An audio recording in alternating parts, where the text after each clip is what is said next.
Actually, got a question. Do you ever put animal to sleep? Yeah, unfortunately, it's part of what vets have to do. Thankfully, because I'm a specialist, I guess usually they wouldn't come to me just for euthanasia. Like, like if you come to me, like you say, very expensive, then you would want to try everything. Like you want to, like this would be like the last stop already. Like you've tried a lot of things, then you're like, okay, I need to try. So I guess in a very unfortunate circumstances where I've tried everything and I can't get the animal better, sometimes I would actually, kind of advise or console the client that we've definitely done everything, and sometimes, it's just the animal is suffering. So I guess it's like a humane way to release them from the suffering. How do you Yeah. feel when you put them to sleep? Yeah, it's sad. It's sad because I guess I always tell people it's very final, So I guess that's the decision you have to be comfortable with, because it's kind of like you're making that decision. It's not like it's in your hands at that point, So it's one thing if it dies, like you didn't you try everything that it dies. So some people are more at peace with that because they feel at least like they didn't have to make that final decision to euthanize the animal, which is to take its life away. Yeah, so it's a decision that's I feel very personal, and I never advocate or not advocate it. So obviously if I feel it's not the right thing to do, I would never do it. I would have told people before I don't feel comfortable doing it. But I guess if let's say the animal is very in pain, and obviously I would tell them that look, I would support you either way. If you feel that the animal is really in pain, then we should probably let him go humanely or her go humanely. Yeah. So it's quite peaceful in the sense that it's just that they go to sleep, they get a sedation, first, and then they just feel very sleepy and they just kind of, go into a very deep sleep. Yeah, and then they get the second injection. So okay, has anyone come to you and said, okay, this my dog is sick, please I put him don't to see sleep? dogs. He doesn't Oh, see my animal, okay, my pet is sick. Can you please put my pet to sleep? Yeah, not in my place because we are a specialist hospital. No, but as in if the pet is fine and they like some people just want to put them to sleep. Yeah, so that's what I'm saying. If they're gonna do that, they will go somewhere else probably. Okay. Yeah, you know what I mean? Like because our fees are higher, so like if you're gonna do something like that, it's not very doesn't make sense. Yeah. Why would you go to the most expensive place and be like, I want to euthanize my animal? You could go anywhere, Oh, but have you heard any cases or Oh, yeah, of encounters course. where Of course. I mean that happens all the time, So I mean it's very sad, because obviously that sometimes you feel like bad for the animal, and I think that also causes a lot of burnt out for vets and vet nurses when they kind of feel in a position where this is not a right thing to do, but they have to do it. okay. So obviously it puts pressure on them emotionally to do something like that. Can you reject? Are you able to reject those I requests? am unsure so usually it depends on the clinic policy. So different clinics have different policies, like whether they can reject or not reject. Okay. Because you feel very sad that It is. if the Yeah, pet it is is, healthy yeah. and then you Yeah, wanna but it's put not it the to sleep. vet's fault though, same thing. So the fault lies with the person who requested. Correct. You know what I mean? Like Yeah. so we can't fault the vet if they are gonna do it for reasons that, like you said, that are not right or it's wrong, or shame on them for doing it. They just want money. It's not. The person who requested it is the one who's at fault. So the finger pointing always goes back to the vet because they did it. Yeah. But I feel that the person that should be, hey, there's something wrong with this guy. Like why would you want to do that to begin with? Yeah, that's Yeah. true. And also I mean I think we were talking also about about let's say a lot of exotic animals that are unable to be taken care of in like let's say in the zoo, for example. They are I'm not talking in the Singaporean context, I'm just saying like in a general context, Yeah. that they're unable to be taken care of in the zoo. They are Yeah, probably can't be they integrated. can't be integrated. Yeah, so sometimes, unfortunately, they have to be humanely put down because, like, sometimes they don't have a life, Do you agree with that in a Yes. certain context? Yeah, I do. Because where they're gonna go, like, sometimes if the animal's like mutilating itself, Okay. chewing its own body because it's so stressed out. Yeah, so sometimes it just Oh, is that not right. happens? Yeah, of course it happens. Like, or they do stereotypical behavior. Like depression or Yeah, something. depression that they'll just Okay. go round and round and round, like so. I mean, sometimes it's not obviously very nice to have to do it, but again, there are situations where a behavioral problem can become so severe that it would warrant a euthanasia. Okay. So like of course medical condition is very clear cut, but sometimes behavioral issues can cause that. are there laws in place for this? Like what you're allowed to do and not allowed to do for putting the animals to sleep? What reasons you mean? Yes. The correct. reasons. I think as long as the vet thinks it's okay. I think that currently the law would be obviously like the Based vet on the would vet. be the judge, in that sense, like Okay. whether it's a correct reason or not. But yes, it's not. It's not something Yeah. that is very well, Yeah, I there's don't- no specific Yeah, guidelines. but I think for that's it, a worldwide thing, though. Mm, Because okay. yeah, I I don't. think in Singapore we have some, let's say, for euthanasia for human beings. I think there are a lot of guidelines Of for course. it. Of course, yeah. But I mean, in animals, I don't think there's a Yeah. broad Yeah, spectrum but for unfortunately, it. like even with overpopulation, like at shelters where they don't have, enough space and they have a lot of like people abandon animals and you can't care for it. Yeah, I Okay. mean that's still happening, unfortunately. I feel that those kind of issues Circumstances? happens mostly in other countries. No, Singapore also Singap- definitely. Yeah. Singapore, I don't You don't see have any it? dogs running around lah. So. Because they've been picked up by NParks lah, and brought to the shelters. Yeah. Okay. Actually, you haven't been to Punggol. You should go to Punggol. Punggol Waterway. You see a lot of stray dogs. Yeah. No, I mean there are population of Yeah. stray dogs and there are people Yeah. feeding them and like I think that's fine as long as obviously they're in good health. But I'm just saying like sometimes people do kind of abandon their animals at the shelters. It still happens. What's the biggest kind of animal that you have ever treated? Animal, mammal, anything? Elephant, I guess. Oh, you have treated an elephant. Huh? Oh, at the zoo. Okay. Not in not No, obviously not. not in the hospital. No, not yet. No.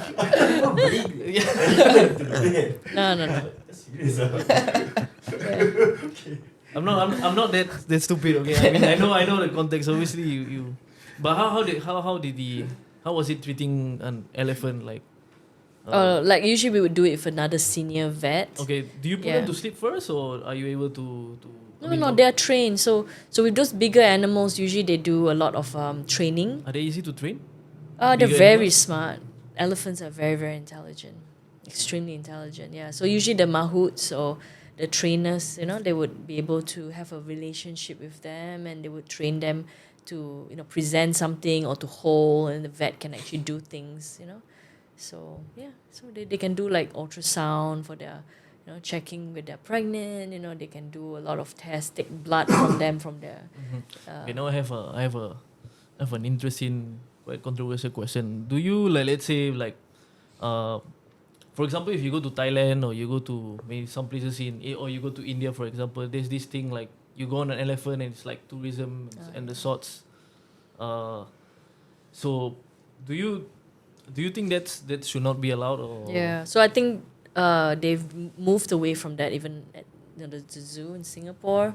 So they found that contact with elephants actually is very stressful for them. So it has to be contact free. Yeah, so like if humans, like jump on them, touch them all the time, it actually causes a lot of stress for the elephants. Yeah, they've done studies. Because and, there's like yeah. in countries like India and Thailand, there's this moral dilemma like this has been their culture, this has been their trait for many years. Yeah. So whenever there's like a westernized opinion, Yeah. sorry, I just use the word westernized in this context, and they say like, oh, this shouldn't be allowed. Yeah. Because I was reading a lot, the local population says, you guys should not tell us anything because this is our culture, this is our customs, this is our trade that I we have think- been doing. I think in the small scale, I feel this personal. I think it's fine. Like like these people for years have lived like that with the elephants, and that's kind of their livelihood. I think it's different compared to if you have them like for a show. Like you have them for the people riding them, or like doing those kind of like weird acrobatic Like stuff. circus. Oh, and- Yeah. I think that's in a way cannot be justified.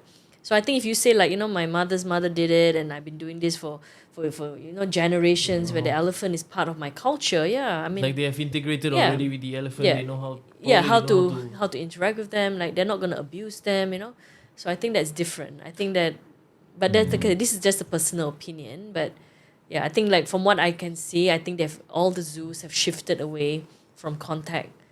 So they don't actually, kind of go in there and like grab them or touch them as much. Like has to be a barrier. between the elephant and the vet who's doing the treatment or the trainer. So Okay. yeah. Have you ever felt scared of a specific animal or? I mean, I'm always with a more senior person, and the keepers are there. They've done some like surgery on the lion's face. That was quite interesting because you could see it looking at you. And it was twitching. Oh. It was tranquilized. It was sedated. Obviously, very deep sleep. But we were trying to remove something on its eye.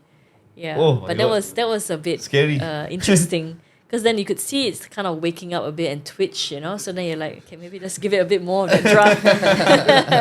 Yeah. So it's quite fun. Okay. What's the most rewarding time in your life for as of now? Like, what is the most rewarding feeling you ever felt when Yeah, treating when an you're treating an exotic? exotic animal.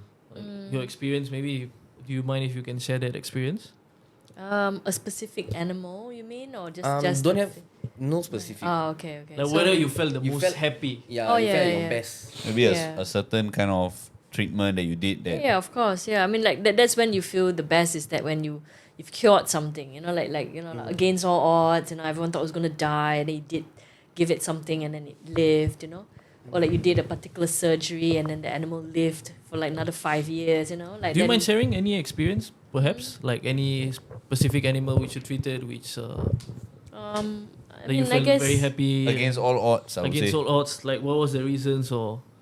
I mean, like we had a rabbit that had a lot of very bad abscess near its reproductive tract because Okay. it had a previous surgery that got infected that wasn't done with me. So they already had one animal that died, and then this was the second one that had the same issue, was also spayed, and had infection, and then it just was really sick, you know. So we had to do a very radical surgery to go in there and remove all the abdominal abscess. So that was quite bad, and the abscess was so bad, like the whole abdominal wall had broken down. It was a hole. It's a huge defect in its body wall. Oh. Yeah. Okay. So we had to use a special machine it's called negative pressure wound therapy. So this machine is it's a human machine. So what it does, it actually encourages the healing of the wound. It reduces the bacteria. So it had to be attached to the animal, and it's continuous pump that was going, you know. Oh, okay. Yeah, for a few days, not like forever, like maybe 3 days. Yeah, so I think that was quite a good case, you know, like everyone thought the animal was going to die, you know, like so the animal was very sick. Huge hole in its abdominal wall, which we didn't know if we could close it. Infection was all over its belly, but using this particular machine, like it helped the animal, and it recovered, and it's still alive. So that's Oh, good. that's good. Yeah, so I think that was Yeah. quite It was good good, good yeah. case, you know, like so I guess it was also so the client, I feel that also brings some of that joy. So I had these people Like that their they- reaction yeah, they probably love is, it so much, you know, yeah. like I had this rabbit that kept having dental problem, dental disease, so its teeth kept getting rotten because it's unhealthy. Okay. Yeah, and then they kept doing more and more surgeries, and then the last one we did, we actually had to remove part of its jaw. The bone here, the cheekbone, had to be taken out because the teeth had fused to the bone and was causing like an infection. Okay. But what was the cause of it? That one, I guess, it wasn't eating properly, so it was not eating a lot of fiber. Okay. Yeah, and then it had this metabolic bone disease, had a very bad infection of the bone. Okay. Yeah, so that one was quite good, I guess. You know, when you see the animal and the humans involved are also so thankful. Yeah, so it makes it quite It makes it a lot- pleasurable. a lot Yeah, of they feel very so rewarding. appreciated because they treated the rabbit like their daughter, you know. So they love her so much. They did everything for that rabbit. Dr.Rina, just wanted to check with you on this. Do you get a lot of calls maybe from different like let's say if there's any wild exotic animal that by any chance has been here in Singapore, maybe because there's some wildlife trade or for any reasons, do they tend to call you a lot? Yeah, no. So I guess our vet license is the license to treat, I guess, domesticated animals and birds. Okay. Yeah, so anything that is like wildlife related will go to acres or they go to the zoo. Yeah. Okay. So unless you're working in the zoo, obviously, then So you can don't treat get- anything that's No. any exotic animal that's not domesticated No. at all. So like if you have like a otter that was stuck on something, let's say, right, or like a civet cat that was like injured, like they would go to acres and then they would go to the zoo. Okay. So Okay. yeah. But because sometimes they might need like your expertise or on anything. Yeah, they would go there. I mean, there are vets in the zoo that obviously are very capable of treating wildlife. So that there is a wildlife center, there's a wildlife rescue. associated with the zoo, and the zoo vets will treat them. And let's say in any case, anyone came to you to treat their animal, you wouldn't do it. Oh no, legally we cannot do it. Understand? Yeah. So you just Yeah. pass it So on. that's to acres different as from the well. law in Australia, right? So it's reversed. So I'm not sure if you ever knew about it, but in Mm-hmm. Australia, it's actually illegal for any vet to turn away an exotic, like a wild animal, wild native animal that's Oh, that's sick. great. I mean, So like, let's say a listen, kangaroo got hit by a car in Australia, or a kangaroo, actually they don't care what kangaroos. Okay, a koala. A koala. Let's say koala was hit by a car, and the owner found it. They are legally, they can bring it to any vet, any vet, and they have to give first They have to aid. treat it. They have to give first aid to the koala, even though they're not trained. They only do dog and cat. They still need to give first aid. do you think we need that law in Singapore? I mean, will it help think- or no? What do you feel? I mean, I think of course for me, because I'm trained in doing it. Like, it's silly, you know, if something needs my help, and obviously it's a, let's say, a very exotic species. I mean, like, I would have the training and the capability to treat it. Yeah. So, but I guess maybe the law is in place to prevent people from, I don't know, mistreating. I'm not sure. I don't understand why the law is like that. Actually, I don't know. But it's just the way it is. So, like, legally, the vets in like Singapore, your license does not allow you to treat wildlife. So it means if someone brought, let's say, an injured monkey to you, even if it's like a banded langur, it's like the very, very like critically endangered, legally you cannot touch it. You have to say you have to go to acres or the zoo. Yeah. Okay. Oh, that sucks. Mhm. Yeah. That's so sad. Yeah. I mean, but they're available. I mean, obviously they do no, I have mean, some avenue, but yes, if you cannot reach someone, then it's it's difficult. very Very critical. difficult. Like, for Yeah. example, if the animal requires urgent treatment at Yeah. that point of time, Yeah. Yeah. And you can't reach and you anyone. can't reach anyone, as that will be. I mean, it will be so sad. You know. Yeah, I mean, there's Singapore's argument is very simple. We are a small country. It won't be a big thing if we do not treat these animals. That is Singapore's stand on it. I feel. Yeah, because Singapore feel that as Singapore's, like the why they made this law is because they don't want people to bring in animals. So maybe that is the reason why they are not promoting the treatment of these animals. That could be the reason. But those are wild animals we're talking about, though. Yeah, Singapore Yeah. don't have wild animal that much. bro. Singapore No, don't. have. Not I mean, have lah, have lah, have but lah, then you but don't see like Actually, on the road. yeah. actually, I Crocodile think walking.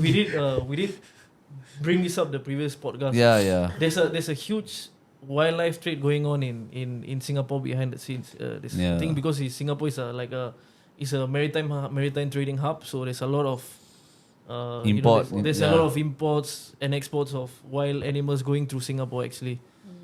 Yeah. So it's Of course, that's sad, because especially if it's a very critically endangered species. Correct. You know, like, obviously, I don't think that's fair to.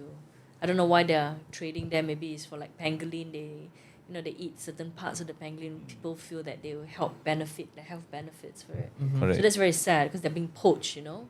So that we shouldn't obviously support things like You see, that. there's a interesting statistic that I was just looking in Google. So basically, in the wild, they say that you have around, I don't know if it was a specific type of marmoset. It's only around 3,500, but this same marmoset is being traded around the world is around 6,000 plus. The number is 6,000 Yeah. plus. So you have more Yeah, traded in- marmosets yeah. than In the wild. than in the wild.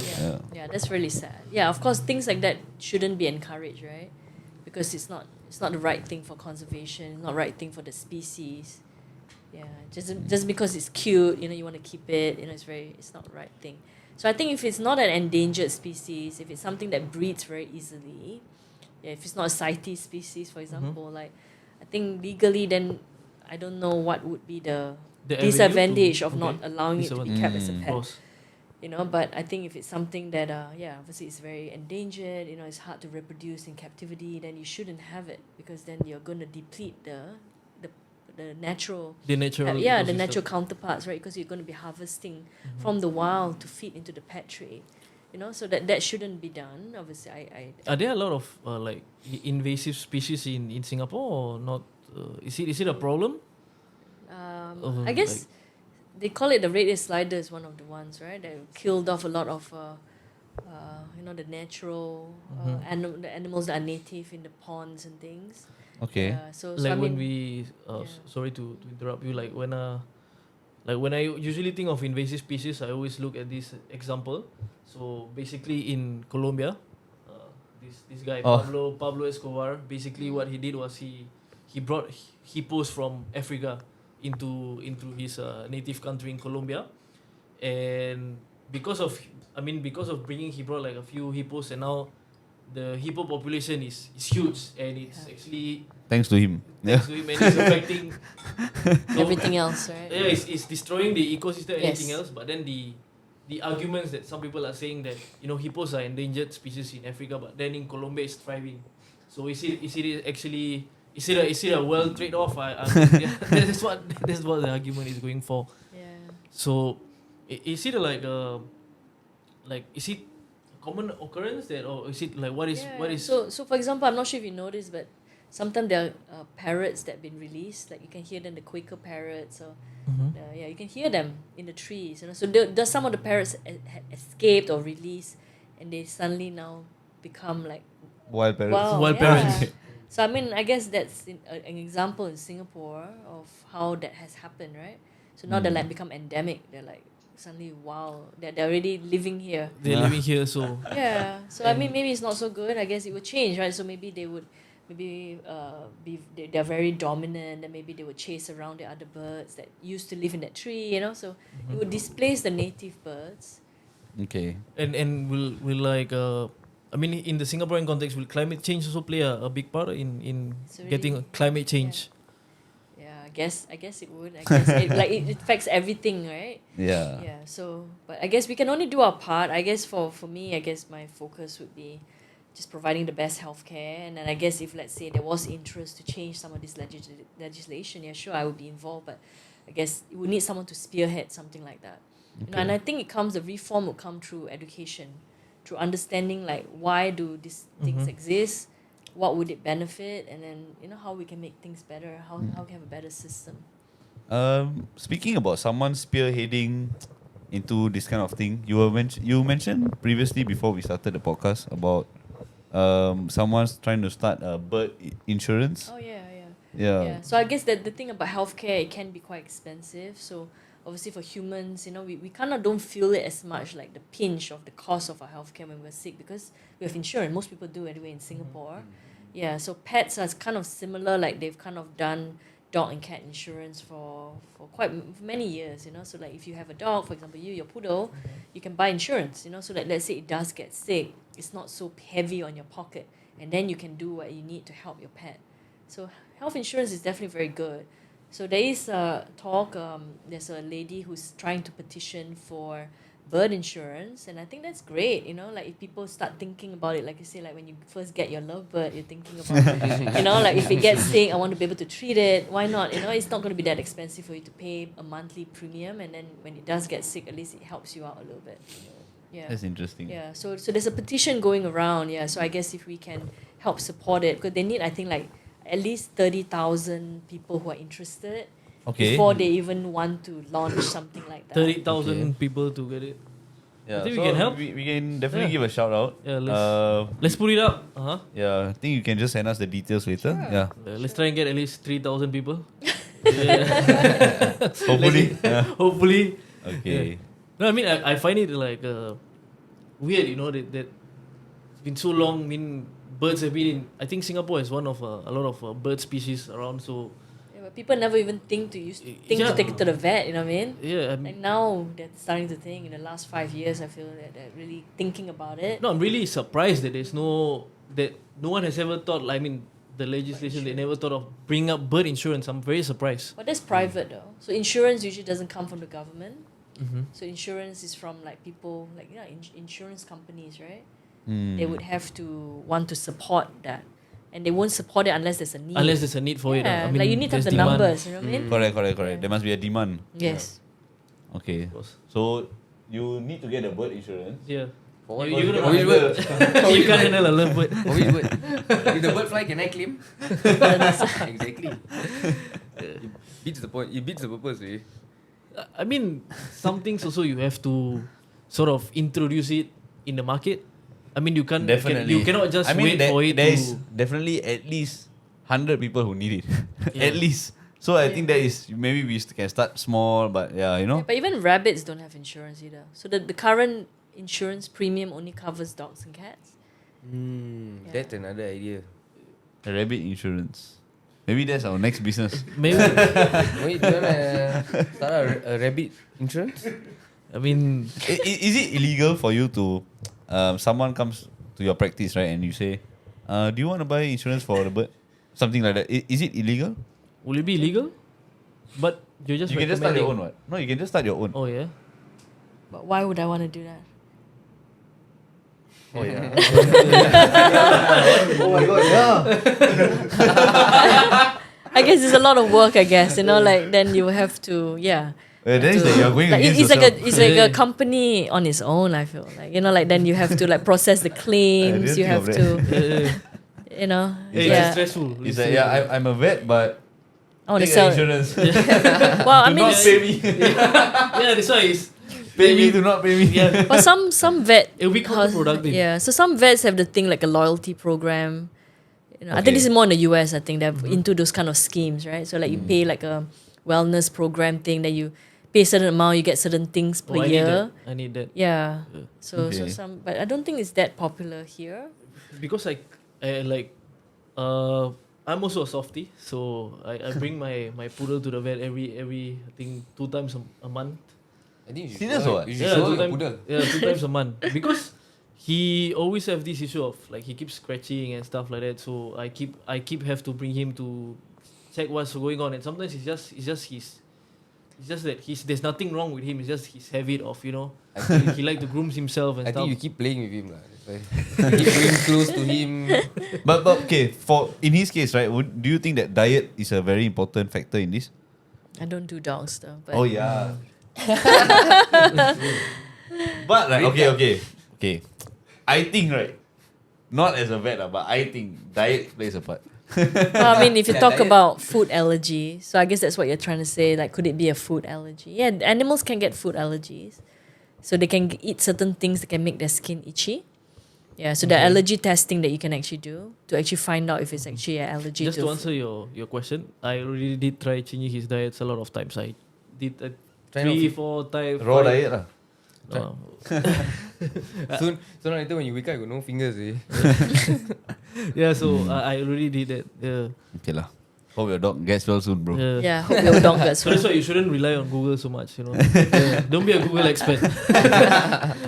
Check with a veterinary. Yeah. Yeah. Okay. I mean, yeah. So okay, there's one thing that I feel is really something that everybody should do is when they get a pet, like what you mentioned, they should definitely get it checked out first, and of course, not only get it checked out, but get the knowledge on like to take care of the pets. Yeah, yeah. I feel that is really something that We should have done. we should have done. Yeah, Something we should have done yeah. long ago. So yeah, I think that's really good that you do that for Yeah. people. Yeah. Yeah, and then you usually do like a wellness exam once a year if you're really into your pet, just to get them healthy and checked out, So I think that's preventive care, right? Yeah, So even in correct. humans now, so they talk about preventive medicine rather than like only going to your doctor when you're sick. So same with animals, like sometimes there is some worth in that. Okay. Do you think it's something that perhaps should be brought up in like schools, for example? Oh, they do that. I mean, it's just mainly it's compliance actually. All vets know that. Okay. Yeah, so it's common. Like you usually recommend like an annual wellness exam, they call it, or when they're older, every 6 months go and get an annual wellness checkup. Yeah, but it's really like whether people do it, right? Correct. Yeah. As a vet, because you love animals so much. So how do you feel when you go other countries and then you see people eating rabbit, dog? Oh, that's a good question. Like So It's okay. are you a vegetarian? No, I'm not a vegetarian. I do try to not eat as much meat.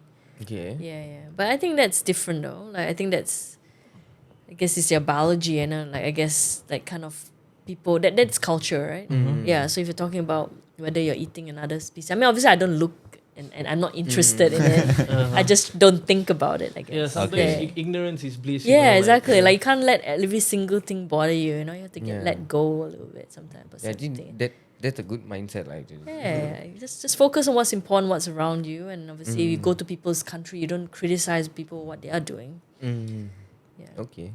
Yeah, so like just talking on that point is because I believe that like for example in different countries I guess the it's not very humane the way they they keep the animals for them to be for them to be processed and eaten then so But also sometimes even the way they keep their pets, like you might go to some, kampong somewhere and then they like have a primate chained to a tree. Oh. You've seen that before, right? The macaques. They use it to climb up to get the coconut and then they'll have like a waistband and there's attached to a tree. I mean, you see things obviously that are not going to be like, The way you would agree, like, yeah. agree to your standards of ethical standards. But then obviously, it's just something that happens in different countries. Some things that you can't. you can't change. Yeah, you can't change. Yeah. I hate that word. I hate when people tell me you can't change something. It just gets me, passionate. Or it gets you passionate, but you can't even help your dog. Never mind, it's okay. I'm trying. Yeah, okay. Is there anything else that you atau maybe is there anything else, Sean? Apai, anything else you wanna Apart from your professional life, what are your hobbies or interests? like something that you're passionate about? I guess I'm quite busy, I guess, with the kids, So I have 3 kids, so Okay. kind of occupies a lot of my time. But obviously I like things like traveling, I like cooking. Are you I like animal related things too. I spend a lot of time with if I have time I will spend a lot of time with Will my you animals. try and get your kids into the family profession as well? Or? My daughter's right here. Amelia, would you like to be a vet when you grow up? Oh, wow. That's nice. Hey, it works out. Yes.